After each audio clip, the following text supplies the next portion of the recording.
Ворук анклавында тажик тарап 1991 жылга карата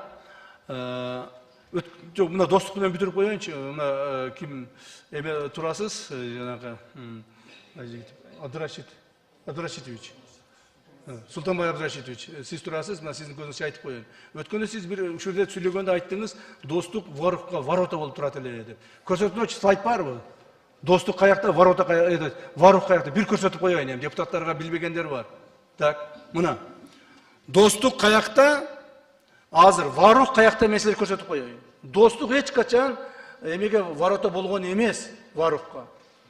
Мына достукка, мына достук мынерде. Достук мынерде. Ворук мынерде. Достуктан Ворукка барыш үчүн 21,5 километр экен. Так, прямой кылганда. Прямой кылганда 21 километр экен. Эгерде биз достуктан Ворукка ворота дей турган болсок, анда биз достуктан мүмкүнчүлүк беришибиз керек эле дагы мына Кызыл Бел менен Баткен менен мына Ворукка жол беришибиз керек эле. Туурабы? Эгерде сиздин айтымыңыз боюнча, мен түшүнгөнүм ушу да. А сиз кандай смыслда айттыңыз? Достук воротага, Воруктун воротасы дегенге мен түшүнбөй атам. Бирок сиз айтып атасыз, алардын жолу биз тарап менен достук аркылуу өтчү эле, ошон үчүн биз бул жерди тосуп койсок болот эле деп. Урматтуу Султанбай Абдурашитович, булар давно биздин достук аркылуу өтпөй калган. Булар бияктан өздөрү жол салып алган, мына. Булардын өзүнүн жолу бар. Бул жолду булар объездной кылып, мына жерден көпүрө кылып туруп, бияка жол салып алышкан. Булар достук аркылуу азыр давно өтпөй калышкан. Сиз мурдагыдай эле ойлоп атасыз. Кече күнү мен балдарды жөнөттүм. Эми сизге дайынырактыр, бирок мен сурап айтып койдум. Мына сиз ушуну айтканда мен айттым да, бу кандай ушинтип айтасыз деп, анан кийин справкалар чогулта баштадым да, Султанбай Абдурашитович. Так, себеби жок, могул жерде экен. Себеби сиз Баткенге болгону канча жолу барганыңыздан бери мен чыгарып койдум. Так, достукка качан барганыңыздан бери чыгарып койдум. Мына, сиз Баткенге болгону, мына менде так справка, бул тактасаңар болот. Себеби бул мен жүрөгүмө тийди, сиз айткан. Ошондон бери мен бир сөз айта элекмин. Бир дагы интервью берген жокмун, бирөөгө сөз дагы айтпадым. Бүгүн айтайын деп атам мен, бүгүн жарылайын деп атам. Уруксат берсеңиз. Орысчасы окупай берейинби? Султанбай Айжигитов в период с ноября 2021 года по март 2025 года на территории Баткенской области посещал всего 9 раз. За это почти 5 лет. Всего 9 раз. Он после трагедии 2022 года, после 16.09.22 года, ни разу не посещал Баткенскую область. 22 жылы 16 сентябрь билесиңерби, кандай трагедия болду. Ни разу не посещал.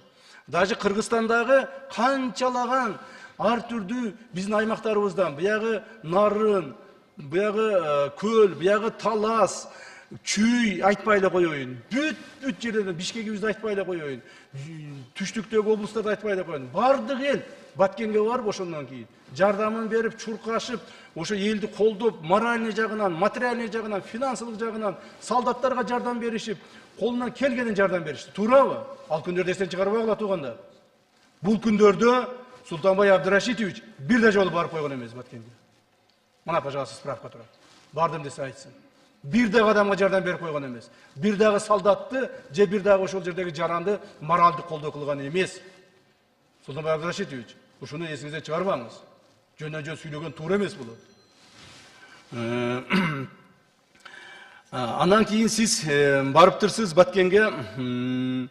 Ошондон кийин 24-25 апрель 2023 барыпсыз Баткенге.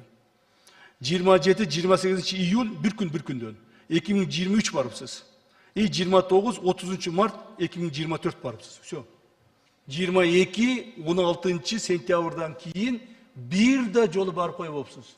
Вот, пожалуйста. На ваше выступление ответ. Коомчулук өз талкуу алып алсын. Ким туура айткан, ким туура эмес айткан. Анан кийин, андан сырткары достук айылы Ворукка ворота дегениңизге мына, пожалуйста, ответ. Мен эч нерсени бул жерде жылдырган жокмун, эч нерсени мен баарын факты менен айтып атам. Кантип достук айылы Ворукка ворота болот? Ушул жерде сиз ушинтип айттыңыз окшойт. Мен ушинтип уктумбу же туура эмес угуп алдымбы билбейм. Мен андан сырткары сиз ар дайым эми сиз жөнүндө айтып бүтүрүп коеюн эми до конца. Аз айткандан кийин. Сиз ар дайым айтасыз да, мен дейсиз КГБда окугам, КГБда иштеген дейсиз да. Суда разрешить. Мен сизди сыйлайм. Коллегам катары, биздин ветеран катары. Бирок ошол эле мезгилде мен фактыларды сизге айтып коеюн. Так. Сиздин КГБда иштегениңиз боюнча да айтып коеюн. Бул талкуу болуп кетти коомдо. Мен айтпайт элем сиз жөнүндөчү. Бул талкуу болуп кетти коомдо. Ошон үчүн мен айтпайт элем, бирок айтып коеюн сизге. КГБда сиз кандай иштегениңиз боюнча дагы мен кагазым ушу таппай калам да. Кандай иштеген, вот. Кандай иштегениңиз боюнча дагы мен справка алдым. Качан, кантип иштегениңиз, эмне кылганыңыз боюнча дагы. Кандай убакта эмне үчүн жумуштан кеткениңиз боюнча дагы. Бирок бул анча-мынча секретный информация, ошон үчүн мен айтпай эле коеюн баягы. Болгону 6 жыл иштепсиз. Жок, айта берем. Жок, мен аны секрет себеби менде кызматтык этика деген бар. Мен аны айтпайм, болбойт. Так. Сиз болгону 6 жыл иштепсиз. Секрет эмес информацияны айтайын. Болгону 6 жыл иштепсиз. Так. 6 жыл иштепсиз. Болгону начальник отделениеге чейин жетипсиз. Так. Майор званияда кетипсиз. Так.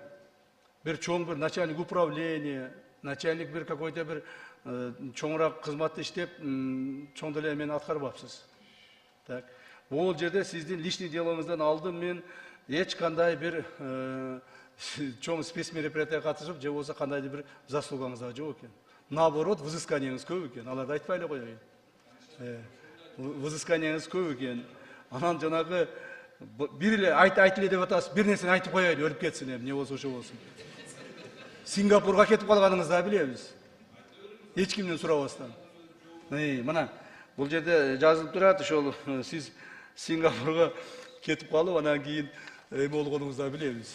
Так. Ошондуктан, урматтуу Султанбек Айжигитович, более того, мен эми сизди билесиз да, мен эми ошол председатель болуп иштегенден кийин адамды изучать этем, анализ кылам, изучать этем, маалыматтар топтойм, ал методиканын баарын сиз өзүңүз жакшы билесиз. Так. Ошонун негизинде мен сиз жөнүндө справка топтодум да. Бул эмне үчүн мындай кылып атат бул киши?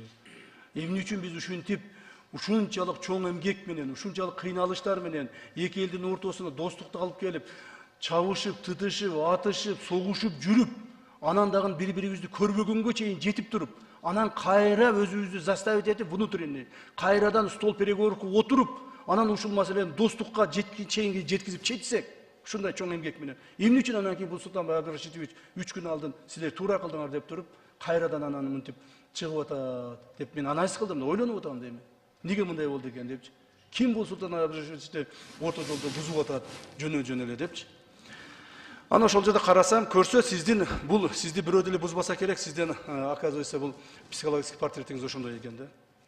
Эмне үчүн? Муну да факты менен айтайын. Оказывается, сиз ошол эмеде 19-жылы беле? 19-жылы беле? Сиз баягы жаш баланы уруп коюп, бир жаш баланы 17-жылы, мына мен могул жер жазылган, ошону таппай атпайм, кагаз көйүп кетип. 17-жылы бир жаш баланы уруп коюп, анан кийин ушу өзүңүздүн бир туугандарыңыз жалаң сот системасы иштейт экен, тияк-бияк болот экен, баягы хулиганствону башка эмеге статьяга которуп отуруп, анан кийин жанагы срок өттү деп туруп, анан сизди бошоткон турбайбы? Кылмыш жоопкерчилигиненчи. Бирок ошол өзүңүздүн кылмыш жоопкерчилигине тартылган справкаңызды сиз Центр избиркомго бербепсиз. Мен эсептеп чыктым, карап чыктым муну дагы. Мен муну кертең Султанбай Абдрашитовичтин мандатын алып койсо, таң калбаңыздар. Центр избиркомго. Мен запросту жөнөттүм. Ушундай справка барбы десем, аларда жок экен. Мыйзамда мынтип жазылып турат. Следует отметить, что согласно статье 61, части 1, пункта 2 Конституционного закона Кыргызской Республики о выборах президента Кыргызской Республики и депутатов Жогорку Кеңеши Кыргызской Республики, кандидат Султанбай Айжигитов при регистрации в качестве кандидата в депутаты Жогорку Кеңеши Кыргызской Республики был обязан указать все обстоятельства о своей имеющейся судимости или привлечения к уголовной ответственности.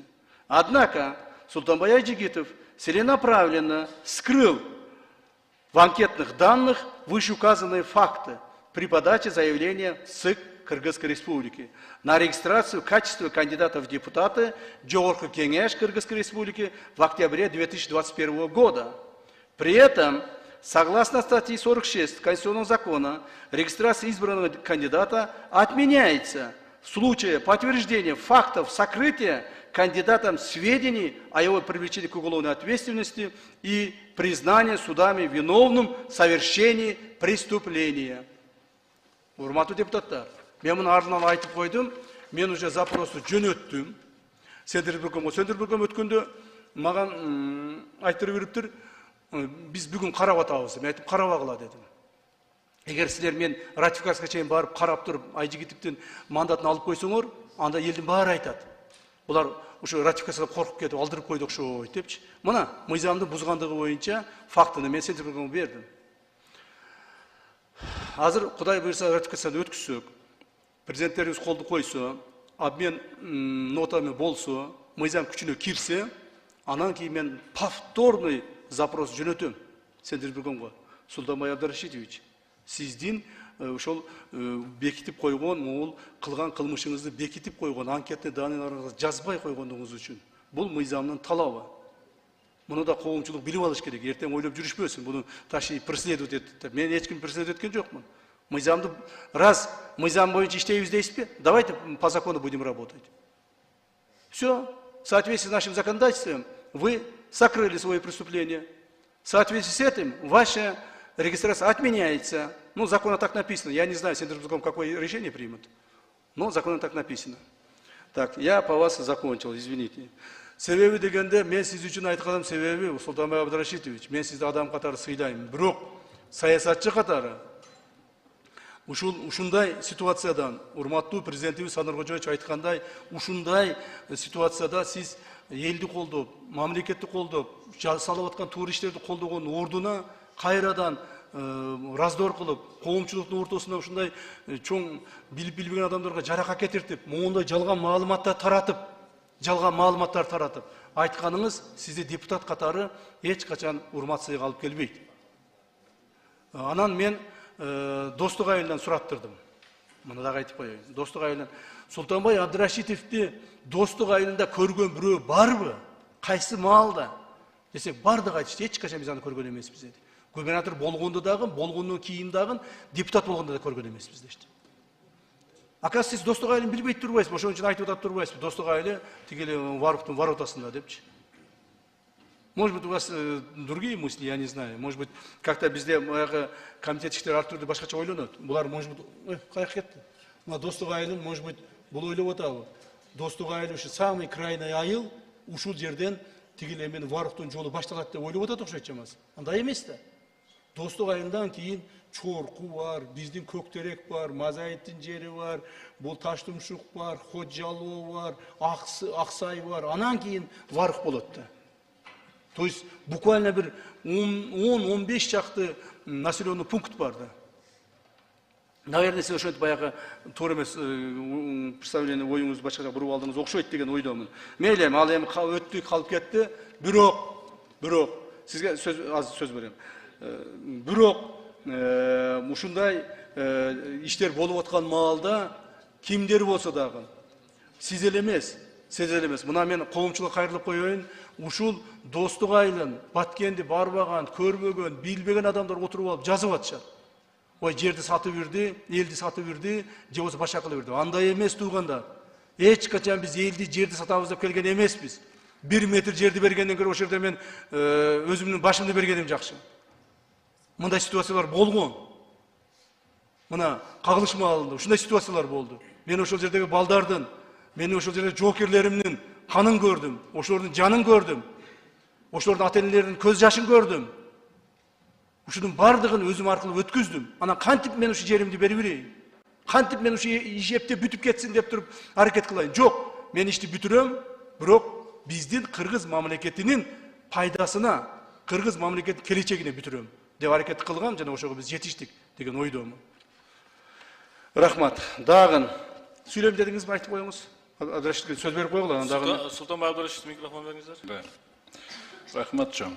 Мен бүгін чегара жөнді вообще сөйлебейін дедім еле. Чегара жөнді мен Жо айтыңыз да, неге? Мен өзім позициямды уже айттым, ошол позицияда турамын.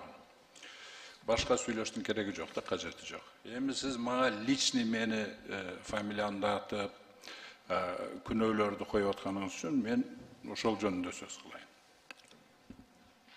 Камшыр Кыдыршаевич, азыр сиздердин колуңуздарда күч да силердин колуңарда, акча да силердин колуңарда, СМИ да силердин колуңарда. Акча жөнүндө айтыңыз. Давайте, не будем там друг друга здесь полемику устраивать. Причем тут бардыгы ресурстар силердин колуңарда. Эмне десеңер жараша. Андай эмес, мен факт, я Султан Абдрашидович, давайте вот так. Камшыр Кыдыршаевич, сиз сүйлөп атканда мен сизди перебивать.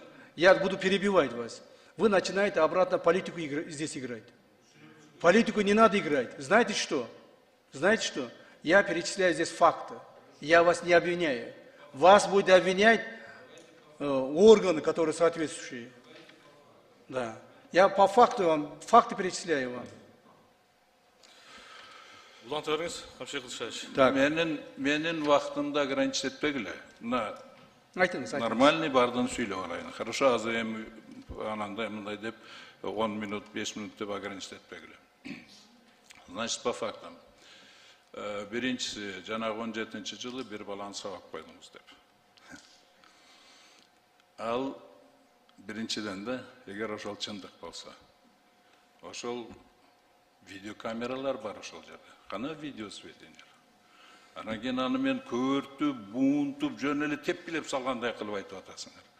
Ошол экспертизанын сүрөттөрү, эмелер каякта ошол? Жок да эчтеке. Голдый сөздөр да. Мугалимдердин айтышы боюнча дагы өзүбүз көргөн жокпуз, бирок ушинтип айтты. Жаш балдар там какие-то пацаны 6 класс, 5 класстан эмес. Их вообще показаний туура эмес. Они что скажут, то эме.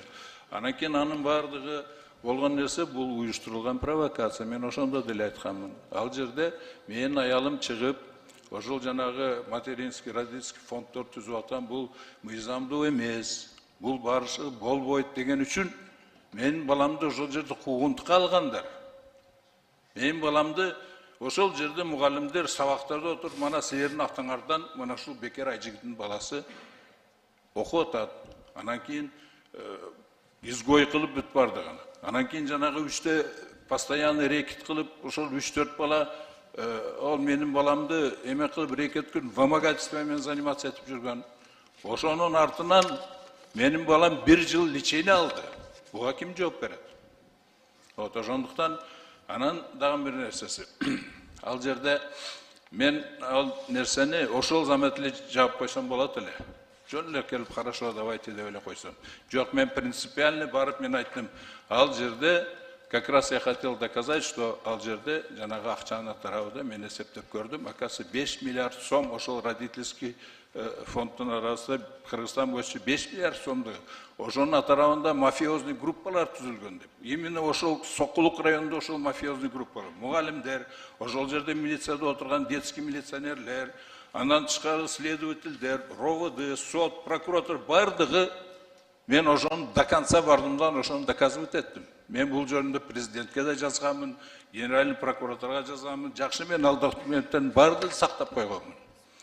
Анан кийин анын эмеси алар өздөрү следовательдер менин мойнума эчтекени кое албай, почти 1 жылдан ашык созуп жүрдүлөр дагы.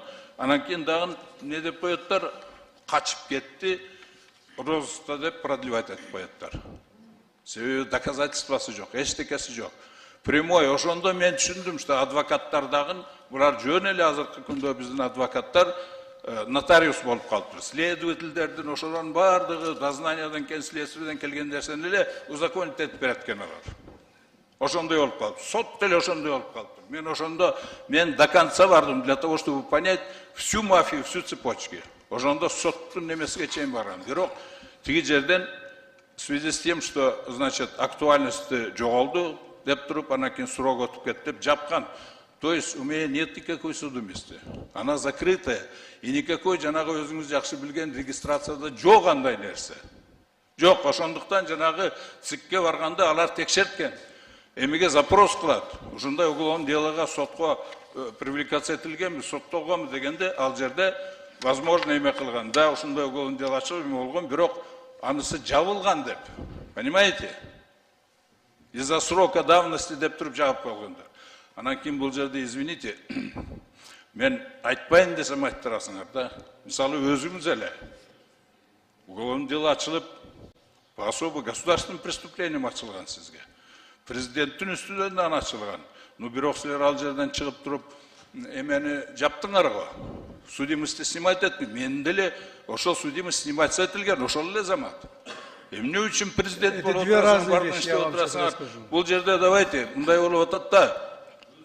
Өзүңөрдөгү выключать этпеңиздер, выключать этпей туруңуздар.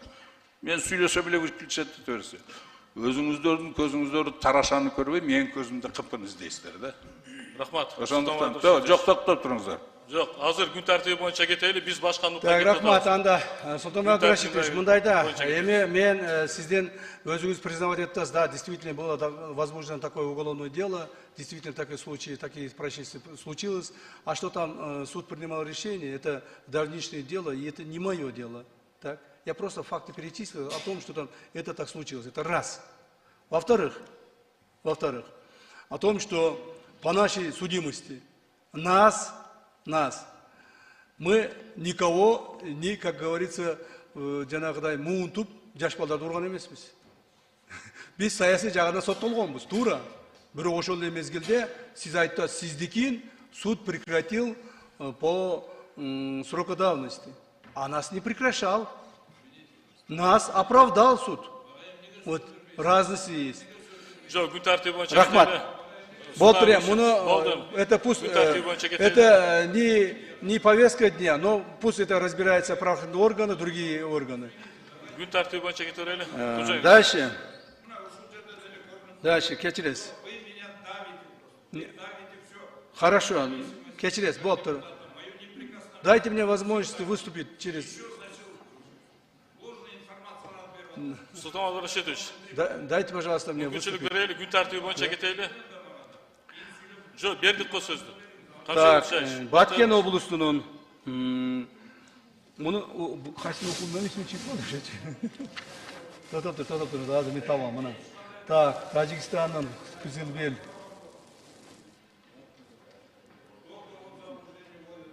Вару Ханклауына келіп қалыппыз. Мұна, Вару Ханклауына келіппіз. Туғандар. Вару Ханклау бойынша, урматтуу депутаттар, Вару Ханклау бойынша өтө чоң маселелер көтөрүлүп келди. Ушуга чейин депутаттар да көптөгөн айтышты. Жергиликтүү жашоочулар, Аксай эли жашоочусу, Баткен районунун жашоочулары ар дайым айтып келген, билесиздер. Варух жергилиги биздин Кыргызстандын анклав болуп турган Варух жергилиги чоңоюп кетип атат. Жылдан жылга чоңоюп атат, айдан айга чоңоюп атат. Ушуну кантип токтотобуз? Токтоткула деген чоң талаптар коюлуп келген.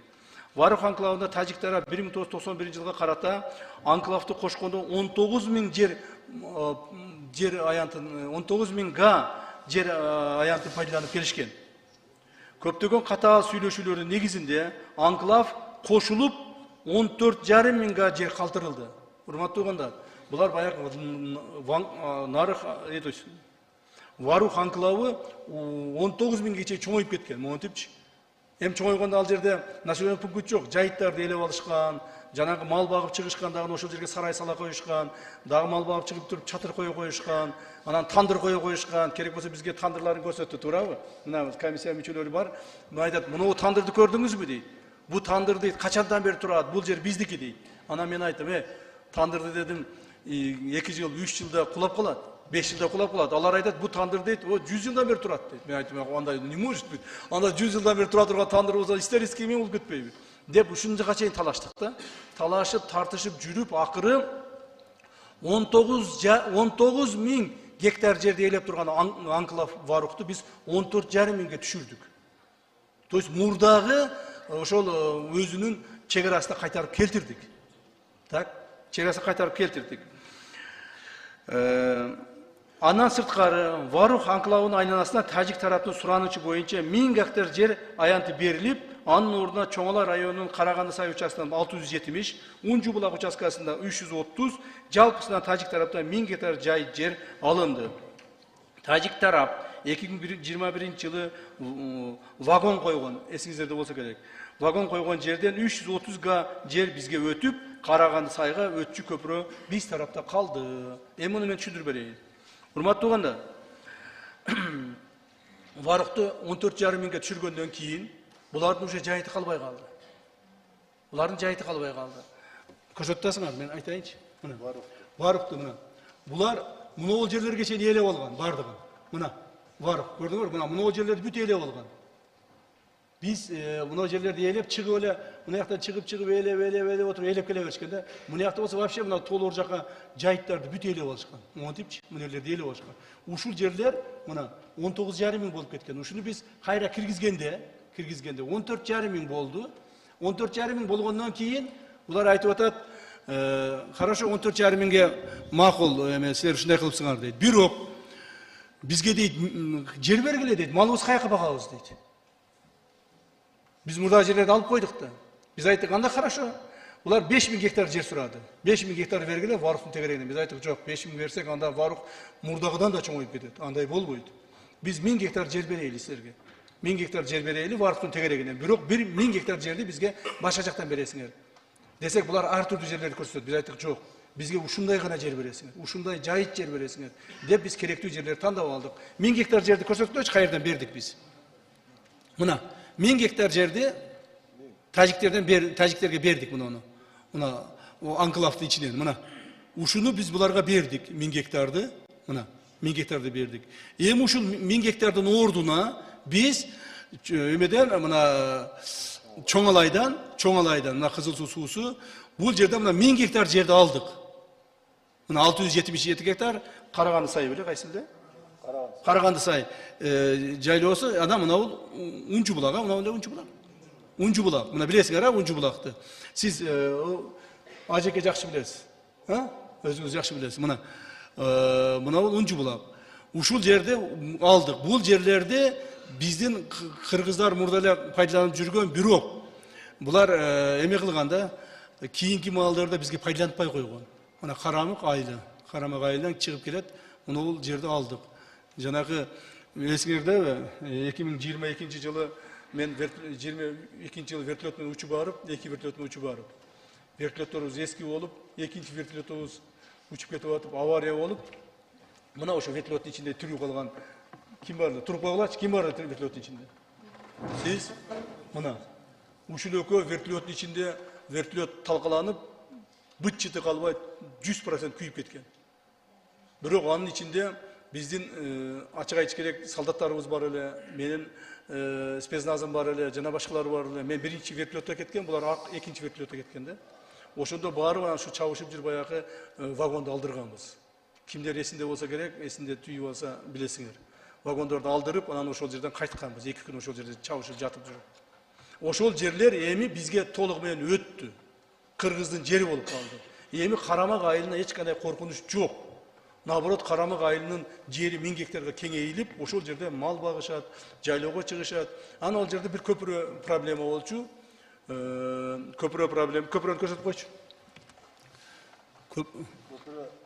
Köprü girete münir şerde olsa gerek la. Nerede ki bunu sayda da bu şerde köprü var. Uşu köprüde köprü vardı. Köprüde bulardık olup geldi de ketti de yemiçi.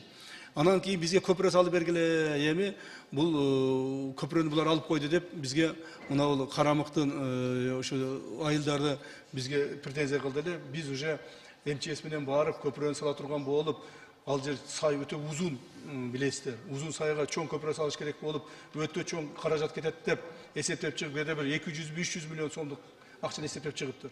Анан туруп тургула деп тургузуп койду беле, жакшы кайра көпүрө бизге өтүп калды мына.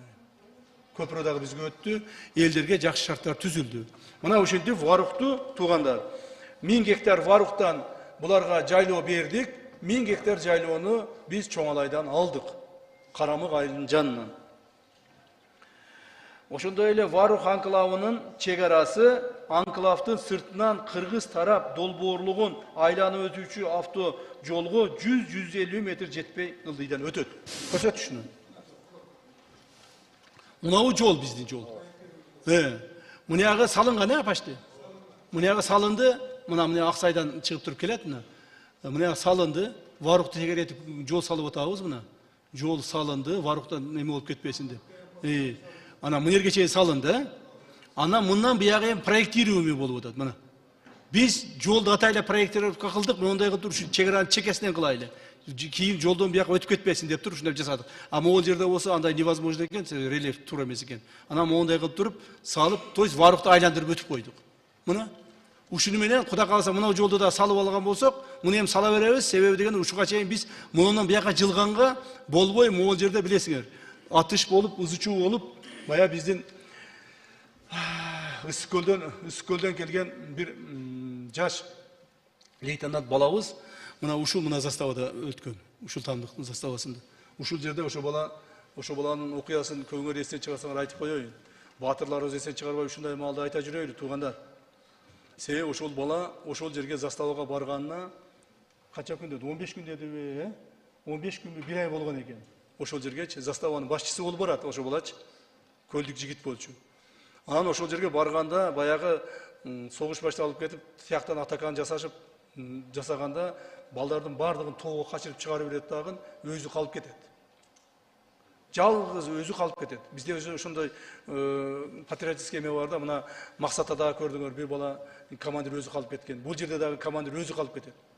Өзү калып кеткенде ал ойлойт, бардыгын чыгарып бердим дейт. Ошол маалда ошол жерде заставанын бир мындай пристройкасынын жанында банянын ичинде, баягы баня болот, банянын ичинде эме болот. Не деп коет? Парилка.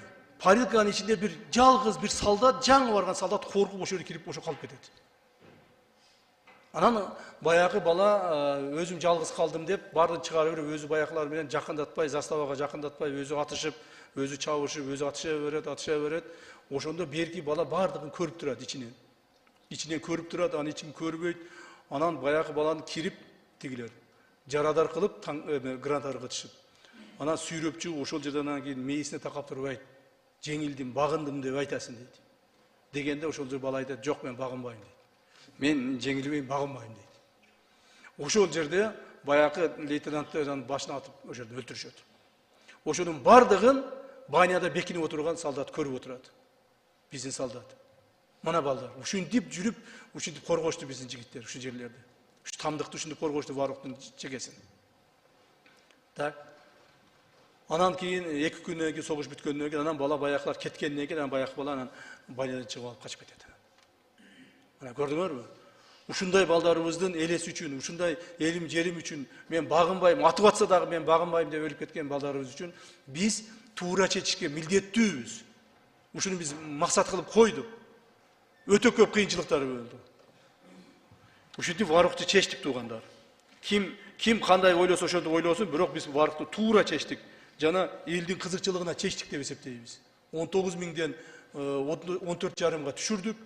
1000 гектарды арендага бердик, башка жерден 1000 гектарды алдык. Варук ошол менен 15,5 миң болду, зато бияктан биз алдык. 4-үнчү. Тараптардын макулдашуусу негизинде узундугу 3425 метрди, туурасы 40 метрди түзгөн Дача Капчыгай Ходжалоо Варук жана узундугу 3241 метрди, туурасы 40 метр түзгөн Миңөрүк Самаркандек Орионо Шүрүстон бейтарап нейтральный статустагы автожолдорун куруу жана пайдалануу, ошондой эле Ош Разаков жана Исфара Варук автожолдорунун кесилишиндеги 4 көчө жолун узундугу 253 метр бейтарап статуста пайдалануу боюнча мамлекеттик аралык келишим түзүлдү. Азыр мен муну силерге түшүндүрүп берем. Бул каяктан чыгып калды? Так, түзүлдү. Эми, урматтуу туугандар, бул жерде жолдор боюнча сөз кетип атат. Билесиздер. Дача Капчыгай жолун аччы. Мына Дача Капчыгай жолу моодоп салынып атат Варуктан. Мурда бизде мына ол жерден баштап биздин жолубуз деп биз айтат элек дагы Бирок бул неописанный участок эле, мына менин Аксайдын ичи менен мынтип Варукка кирип кетет элек мына жерден. Эми Варукка Аксай аркылуу өтпөстөн буларга отдельный могул жерден жол бердик. Бул жол нейтральный статусуна ээ болду. Так, мына могул жерден Капчыгайдын үстүнөн жол бердик. Бул уже биздин транспорт министрлиги менен алардын транспорт министрлиги чогуу бул проекттин түзүштү. Транспорт министрлиги бар бу жерде? Макулдашылдыңарбы? Толук бойдон. Я. Микрофонго айтып кой. Толук боюнча макулдашылды. 3 жол боюнча. Ну, все, макулдашылды. То есть эми Самарканддеги жолун көрсөтүңүз. Ушул жолго альтернатива кылып биз, эгер бул жолду бере турган болсок, анда силер бизге 1000 өрүк Самарканддеги жолун бересиңер деп биз шарт койдук. Так. Мен муну жолдун тарыхында гана айтып берем. Бул мурда эле каралган болчу, бирок ошол жетекчилердин шалакылыгынан, мурдагы жетекчилердин, мурдагы мамлекет башчыларынын, ошолордун мына протоколго кол коюп түзүп барган адамдардын шалакылыгынан бул жол курулганда эмес, калып кеткен, эстен да чыккан, жана муну таштап салышкан. Жак, биз эми айттык, мына ушул Самарканддеги 1000 өрүк жолуну бересиңер деп. Эгерде биз Дача Капчыгайды силерге берсек, анда силер муну бересиңер, бул 1. Экинчи бизге бересиңер 4 көчөнү. 4 көчө, мына 4 көчөнү бересиңер. Экинчи 4 көчөнү бересиңер. Ушул жерде эгерде бизге нейтральный кылып берсеңер, так, мына 4 көчө. Жанагы 1000 өрүк менен Самарканддекти берсеңер, ошондо биз Дача Капчыгайды беребиз деп туруп, биз содалаштык. Жана ошонун негизинде биз ушуга жетиштик, туугандар. Дача Капчыгайды бердик буларга, бирок ошол эле мезгилде биз 2 жерден нейтральный жер алып алдык. Мунабул 4 көчөнүн жолу менен, мунабул отрезок менен Самарканддеги 1000 өрүк жолу жана ушул экөө, жана Дача Капчыгай жолу 3-өө зеркальный жолдор. Ал жерлерге кандай укук таркалса, бул жерге да ушундай укук таркалат. Бирөөнүн укугу 1 метр көбүрөөк, же 1 метр азыраак, же болбосо юридикалык жактан көбүрөөк азыраак эмес. Бирдей зеркальный. Бизге муну, силерге муну. Силерге муну, бизге бул экөөнү деп биз булар менен ушундай сүйлөштүк. Эми бул жерде бир маселе бар. Мен муну дагы эми бир жагынан саясат, экинчи жагынан буну айтып өтүш керек. Себеби бул бүгүнкү мен сүйлөгөндөрүм бул мен ойлоймун, кийин тарыхта жазылып калат, кийинки муундарыбыз ушуну окуйт, көрөт, билет, анан ушинтип жасалган экен деп билет. Эмне үчүн биз айтып атабыз 4 көчөнү коюп койгулачы. 4 көчөнү мурдагы жетекчилер ушул жерден ката кетирген деп. Эмнеге ката кетирди? Айтышыңар мүмкүн, эмне ката кетирди деп. Мен коомчулук айтып коеюн, урматтуу коомчулук, урматтуу депутаттар. Бул жерде 4 көчөнү мурдагы жетекчиликтер, жанагы мурдагы Совет Безопасности деп коет эле. Коопсуздук кеңешинин башчысы Адаган Кимсанбаевич барып, президенттин эмеси менен мурда ошондогу президент ал киши айтып атпайбы, Адаган Кимсанбаевич айтат, мен дейт президенттин тапшырмасы менен баргам дейт. Ал маалда президент Бакиев болчу. Барып ошо протоколго кол койгом дейт. Биринчиден, ал юридикалык жагынан дагы эч кандай протоколго кол коюуга акысы жок. Ал өзүнүн коллегасы менен, ошо Совет Безопасности Тажикстан менен кандайдыр меморандумга кол койсо болот, келишимдерге кол койсо болот, кызматташтыкка кол койсо болот. Бирок чек ара жөнүндө эч нерсеге кол коюуга анын конституциялык, мыйзамдык укугу болгон эмес. Жана койбош керек эле. Бул биринчи ката. Экинчи эми стратегиялык катасы эмне болгон? Булар ушул 275 метр жерди бул Тажикстандын жери, биз арендага алабыз 49 жылга деп ошого макулдашып, протокол жазып, протокол кол коюшкан. Биз айтып атабыз, бул эң чоң ката болгон деп. Себеби туугандар, ошол кийин деле бизден деле сурап жүрдү, башка мамлекеттер деле сурап жүрөт. Мына эмне деп коет, чек ара тилкесине жакын жайгашкан аймактарды чек ара тилкелери бүтмөйүнчө эч качан бул силердики деп биз танбашыбыз керек. Эч качан ошо чек ара тилкелери бүтүп, мыйзамдуу ишке киргичекти, бул жер сеники, ооба, туура сеники, мен арендага алайын деген, бул деген ошо сенин жериң деп признавать эткендик болот. Булар ошентип признавать этип коюшат. Да, 4 көчө силердики, биз 49 жыл арендага алайлы деп. Мына 20 жыл өтүп кетти. Дагы 29 жылдан кийин алар бизди айдан кууп чыгат дагы айтат болчу. Бул жер биздики, мына сен кол койгон протоколуң бар. 49 жылың бүттү арендаң депчи. Демек. Булар ошого карабастан кол коюшкан дагы ошол эле мезгилде. Эмне кылыш керек булар? Мен азыр мына терең изилдегенден кийин билдим. Булар ошол эле мезгилде макул, даже муну силердики 49 жылга биз арендага алдык деп кол койгон учурда эле булар параллельный зеркальный жасаш керек эле. Бул баягы Ходжалоо Воруктун ортосундагы жолду биз арендага алайлы анда биз силерге арендага берейли деп ошону зеркальный жасаш керек эле. Жок, булар тигилерден арендага алгандагы өзүбүздүн арендага бербей койгон. Өзүбүздүн территорияны спорный кылып таштап коюшкан. Көрсөтүлөчү мына бул Ходжалоо менен Воруктун эмес. Мына Аксайда. Мына могул жерден мынауга чейин, мына Варукка чейин, мына жолду. Хорошо, силер 4 көчөнү арендага бердиңер бизге, анда биз дагы силерге мынау көчөнү арендага беребиз деп туруп арендага бериш керек эле. Ошондо зеркальный болуп калат эле. Булар болсо, мына биз азыр границаны тактап бүткүчөктү, булар мынау жолду признавать этишкен жок. Мынау жерди Аксай айылын признавать этишкен жок. До сих пор айтып жүрүштү булар. Бул жер деген спорный территория. Бул жерде эч кандай чегара жок, болгон эмес. Биз эч кандай документтер кол койгон эмеспиз. Аксайыңарды силер жакында эле алып келип алгансыңар. Көчүрүп кеткиле.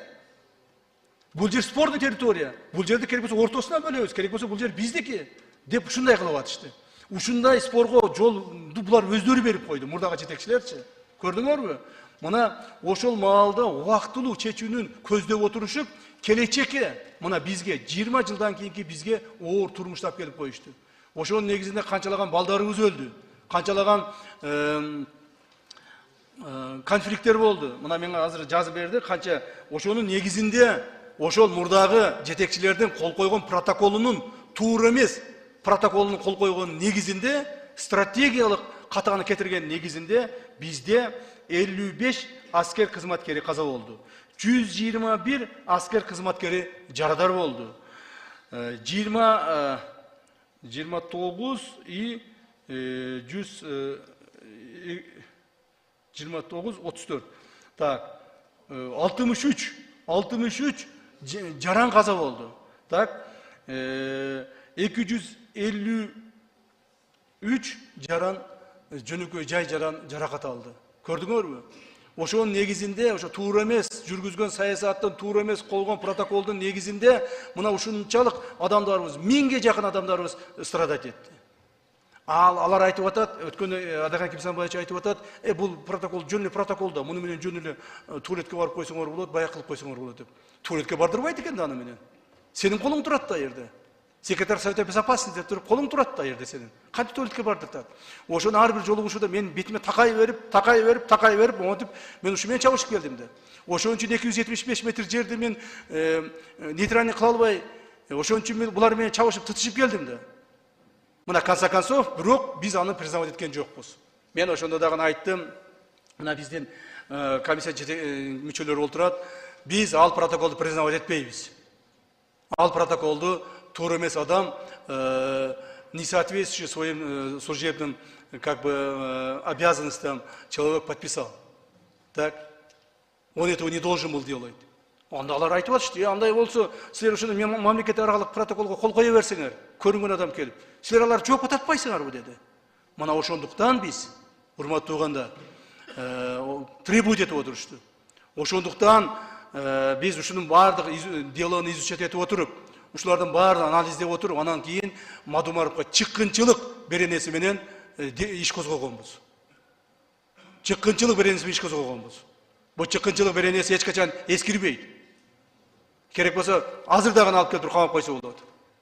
Мындан кийин да камап койсо болот. Мына чыккынчылыктын эмеси каерде жаткан өзөгү. Түшүнүп алыңыздар ушуну. Чыккынчылыктын өзөгү ошол 275 метр жерди тажиктердики деп признавать этип, 4 көчөнү берип койгондугуна жаткан. Ошол эле мезгилде биздин Аксайга кеткен жолду, Варукка кеткен жолду алар тажиктерге биздики деп признавать этире алган эмес. Мына чыккынчылык. Ошондуктан, урматтуу туугандар, бул жолдордун историясы ушундай. Мына 4 көчөнү берчи мага. 4 көчөнү мен айтып коеюн. 4 көчө, булар 275-ти карасаңар туугандар, Ошол маалда протоколго кол койгондо дагы билбейм, мас болуп алып кол коюшканбы, же жөн эле кол коюп коюшканбы, мен түшүнбөйм да просто. Мына 275 метр деп могул жерден алышкандагы мына көпүрө бар го биздин. Мына көк таштын көпүрөсү. Мына биздин көпүрө бар, Ушу көпүрөнү кошуп туруп кол коюп беришкен, Мына 275 метр мынерге чейин келмек. Мына мынерге чейин келип, мынерден кошуп көпүрөнү кошуп туруп, буларга полный доступ кылып, мынаяка Саманьон док майылдарына доступту беришкен дагы, кол коюп беришкен. Köprü dağın bularga ötüp ketken. Toys köprünü biz kurgan köprünü dağın biz bulardan arendaga kayra alat ekenmiz da. 49 yılgaç. Вот в чем вопрос. Эми biz ne kıldık? Ушул 275 metrde biz kıskartıp köprünü özümüzge kaldırdık mına. Mına köprü bizde kaldı emiçi. Emi 253 metre olup kaldı mına ol. 275 emez, 253. Biz uşunusuna çeyin köngül burduk. Sebebi kanti biz köprünü beremiz. Bu köprü деген stratejik köprü da bizdeki hiç. Mına. Bular Moğol dip durup 275'e çeyin kelgen ele bu yerge çeyin. Biz bunu kıskarttık dağın 253'e düşürüp durup köprü biz tarafta kaldı. Köprünün ortasından böyle öyle, köprünün çekesinden böyle öyle deyip приблизительно bir 3-4 ay bir köprü için жүрдük biz. 3-4 ay. Nelerdi gına kılvadık? Ben 2-3 yolu Tacikistan'a varıp geldim. Alar 2-3 yolu bulacak gelip yetişti. Yok de, yok köprünü alağız. 275 metre degensinger, 275 metre makul. 275 metrede kol koygan bular, 275 metrede bizde arayında kalgansınlar. Buna protokol deydi. 275 metre ne ölçüp gelsek daha bir yol ayta. Men hem bunu kövrek aytıp koyup otam, sebepsizlerge түшүнүктүү болсун деп otam. 275 metreni ölçüp gelsek köprüdagi bular ötüp ketip otat. Köprünü de bular alıp koygan. Arendaga bizi özümüz kurgan köprünü biz özümüz kayradan arendaga alıp otabız. Buna в чем заключается предательство интересы государства? Вот где лежит предательское отношение к своим обязанностям, своей подписью должностного лица. Ушуну конце концов biz акырында барып туруп анан кийин мына ушун негизинен чабыш болду.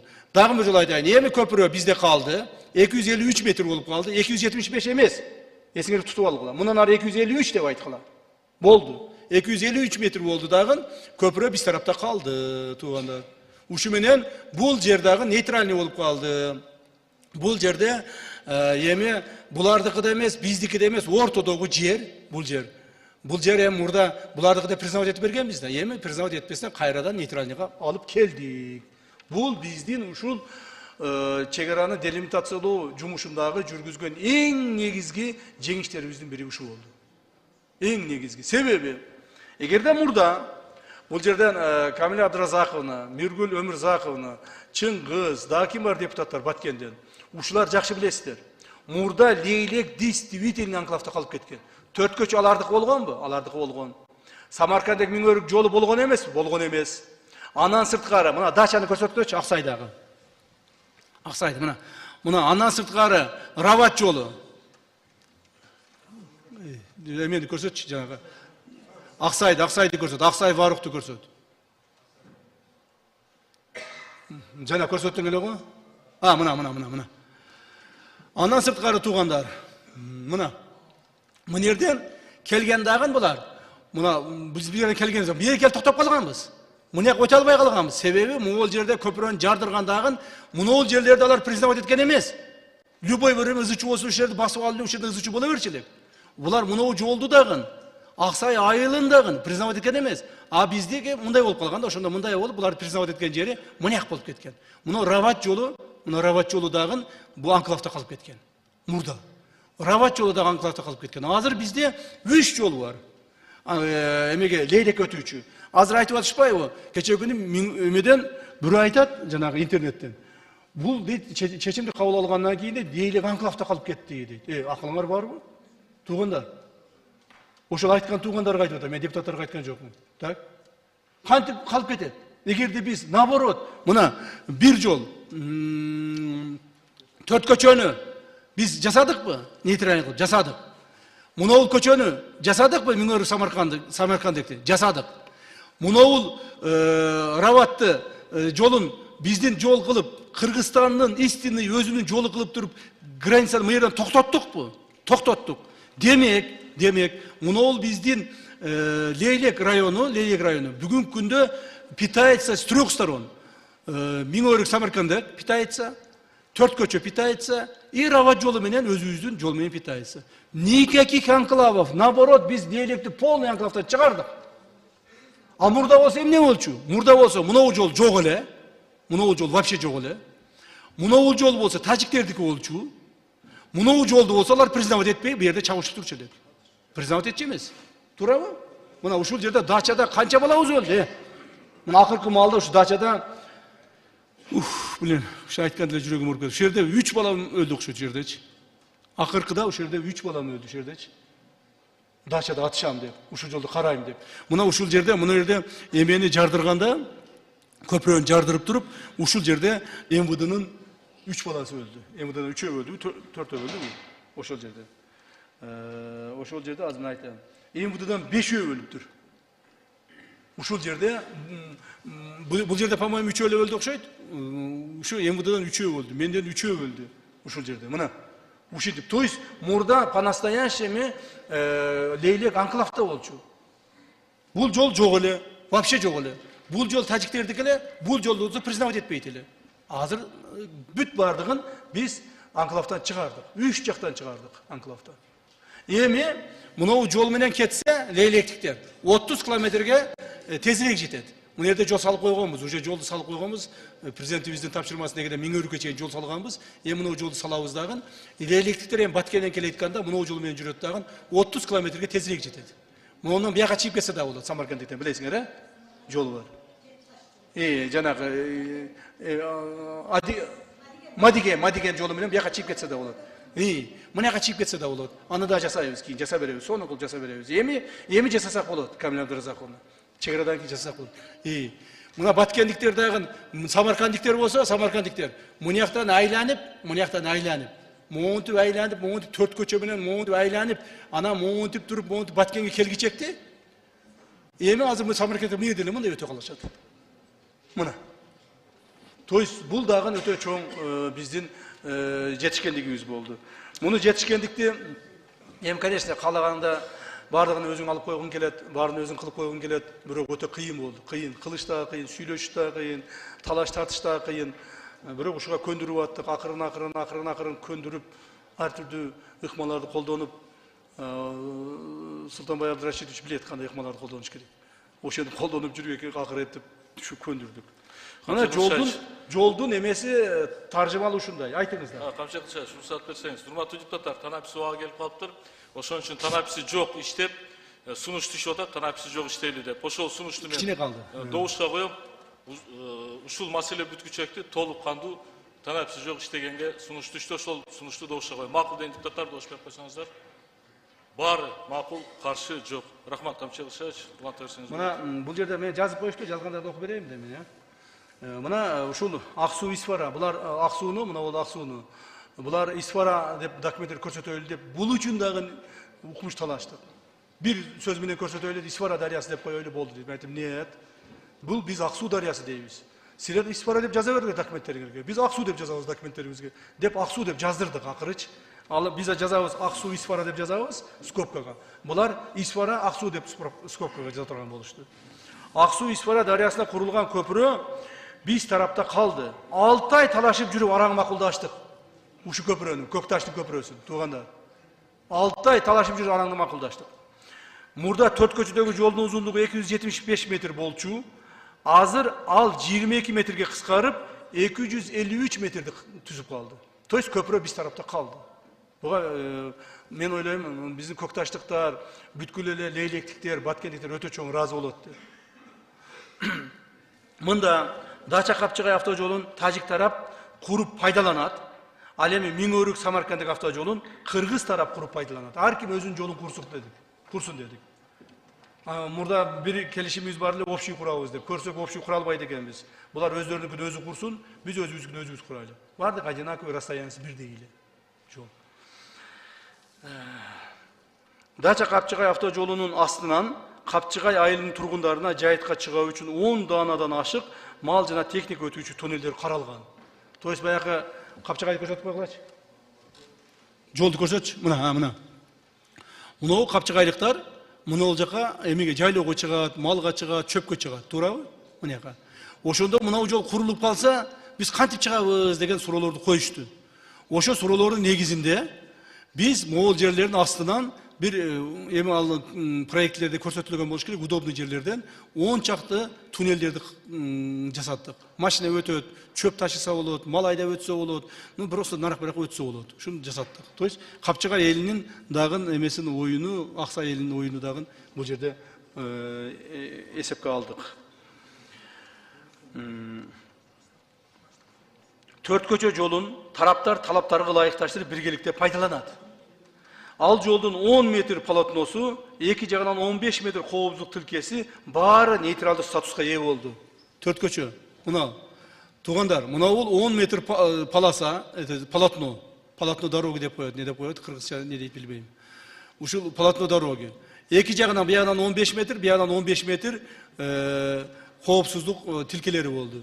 Ошол жерде отуруп мына бул бардыгы нейтральный болду. Мурда ушунун бардыгы мына жерлер билбеген, мына жерлер биздики болчу мына. Мына жерлер биздики эле. Бирок мына жерлердин бардыгына тажиктер отурган. Мына жерлердин бардыгында тажиктер отурган. Ушунун бардыгын алдырабыз, үйлөрдү баарын алдырабыз, бул жер нейтральный болуп калат. Всё.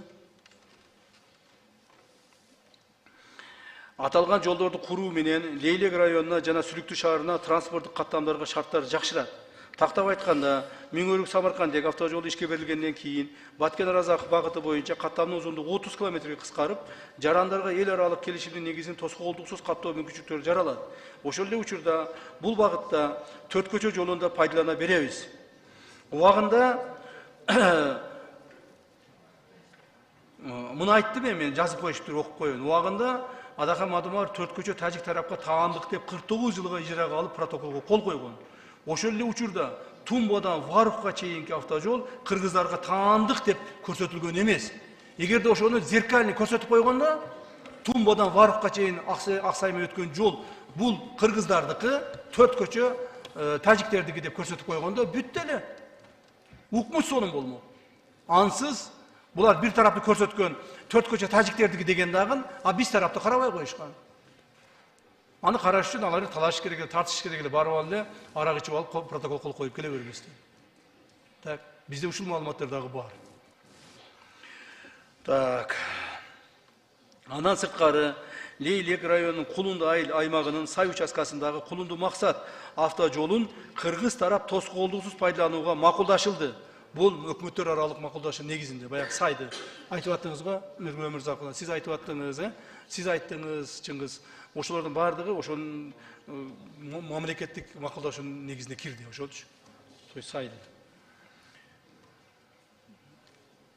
Кыргыз-тажик мамлекеттик чек арасын делимитациялоонун жыйынтыгы менен чек аранын сыртында экинчи тарапта жайгашып калган тараптардын суу чарба жана энергетика объектилерине болгон менчик укуктарын таануу жана мындай объектилерди эксплуатациялоо үчүн тараптардын адистерин тоскоолдуксуз кирүүсүнө шарт түзүү маселелери өзүнчө өкмөттөр аралык келишим менен жөнгө салынат.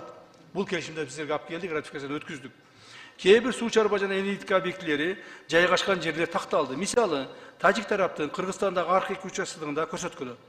Участкасында жайгашкан насостук станциянын электр подстанцияларынын аймагынан турак үйлөр жайгашкан жер участкаларына алынып ташталып, энергетика объектилери гана жайгашкан жер аянттары калтырылды. Белгилей кетчү нерсе, биз тажик тарапка мына ушуну айтып коеюнчу. Мына жерде айтып атат да. Булар 28 гектар беле, 28,5 гектар деп ээлеп алышкан жерди. Мына жерге бактарды тизишкен, үйлөрдү салышкан, бу жерде эле өзүнчө эле биздин эмеде дагы бир анклав болуп кетип атканда, бул жердечи дагы бир анклав түзүлүп кетип аткан аркада. Биз муну токтоттук дагы, могул жерде именно станциянын ордун гана калтырдык, промышленный станциянын ордуну. Анан ушулардын ичине булар дейт кайра жашайбыз. Ушулардын ичине бир жерге үй салып жашай бергиле дедик. Ушул территорияга үй салып жашай бергиле. Бирок бизди муну жерлерди